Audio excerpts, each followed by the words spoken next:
Hello guys, and welcome back to the Swiss Crypto Podcast. My name is Miles, and in today's episode we're going to talk about what cryptocurrency is going to do if there is no more internet.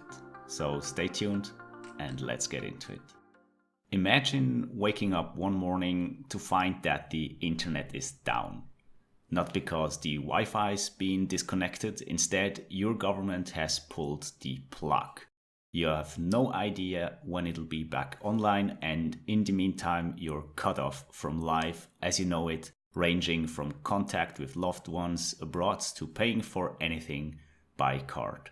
Since society isn't big on keeping cash these days and ATMs stock up on only so much paper money at a time, chances are you'll have to sidestep or engage in a few fistfights if you're to put a meal on the table.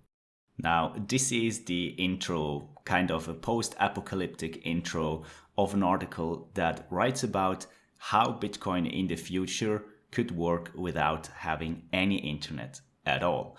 And I've always wanted to do a podcast episode about this topic because I think it is quite important that we know that we have that option and that we can be prepared, or that we would be prepared if something like this ever happened. I am not drawing any apocalyptic stuff right now. There are already countries that don't have internet. I'm looking here at North Korea. There are already countries that had their ATMs closed and bank accounts closed by their banks by just one push of a button. I'm looking here at Cyprus and other countries that had been in a big crisis. So those real life cases actually happened, and of course, or with a high probability, we won't see the internet going down in the future at all. But it's always nice to know another way around that if something like this happens, or if we have to, if cryptocurrency, for example, gets banned by any government around the world.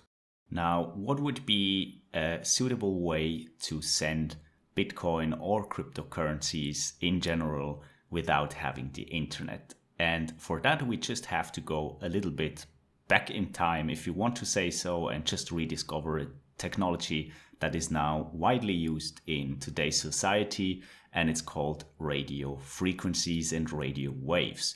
That's right, it is possible to send cryptocurrency transactions over radio waves, and for that I want to show you guys some articles and some information I found about this one.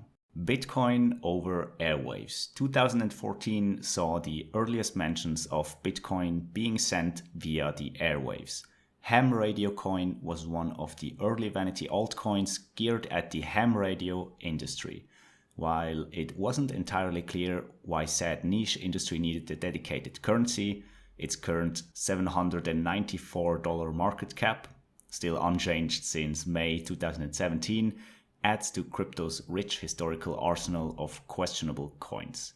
But the idea of mirroring Marconi and Satoshi was bound to lead to more useful experiments. A step in the right direction saw Finnish company Vertaisvaluutta.fi, sorry if I slaughtered that name, propose the creation of a peer-to-peer half-duplex CB ham radio cryptocurrency.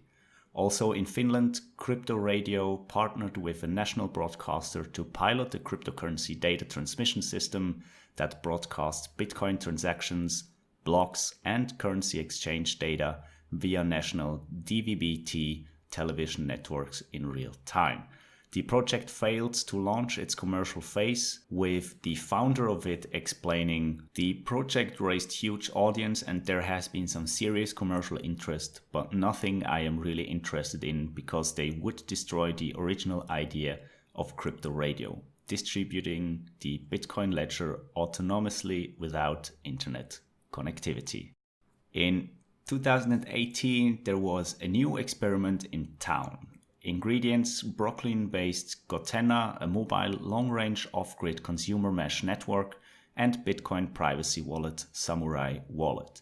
a New Zealand developer transported crypto from a distance of 12.6 kilometers away, entirely offline, using only a network disconnected Android phone and 4 portable antennas. Though, as his Twitter account acknowledges, it took one heck of a prep, including setting up relay stations. Now, why am I reading this to you? As you can see, if you've listened close enough, there is the possibility to do such transactions over radio waves. It's not something new. We actually go back in time and rediscover that technology for a new use case. I've also seen some documentaries about a guy that was wandering and traveling around using cryptocurrency in abandoned places that didn't have internet, and he was using them with radio waves. Now, I guess most of you guys probably are wondering, how does this even work? And for that, I also have a very interesting part of that article that says how to send Bitcoin by radio. As Novak and Patterson have illustrated, you don't need to overload on gear or make space for satellite storage in your backyard to send Bitcoin by air. Accompanying an SDR ham on this quest was nothing more than a 40-meter 7 MHz antenna and the JS8 call application. While the setup seems simple enough, in practice this is probably not something you'll dive into unless you're just messing around or in real life shit gets real. In truth, there are restrictions plenty when it comes to sending cryptocurrency by radio. First off, legalities. To stay in the right side of the law, some countries require you to have or to be a licensed ham operator, and even then you're unable to send any encrypted messages or use the airwaves for commercial purposes unless so licensed. And secondly, there's preparing all the stuff that you need for those transactions.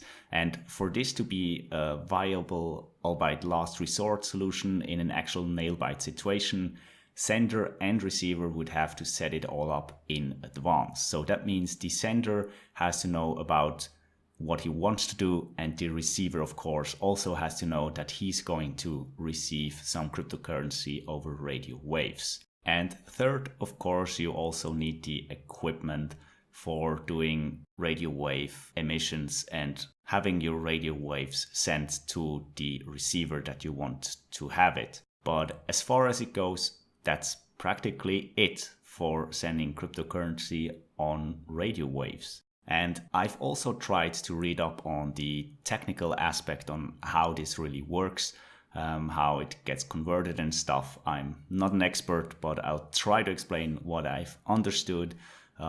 If you want to convert a transaction into radio waves format, then it's basically quite the same as you would do with the internet. The transaction information gets put into a numeric phrase composing out of zeros and ones.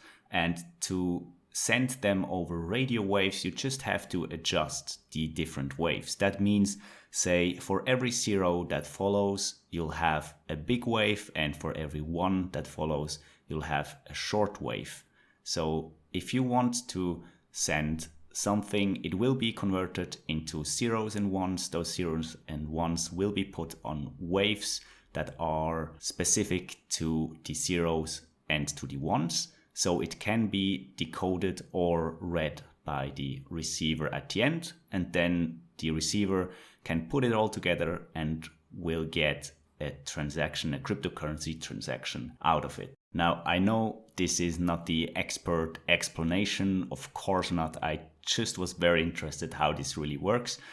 If you are also interested in that, I would suggest you guys that you read up on how the internet really works, because that also works kind of like this.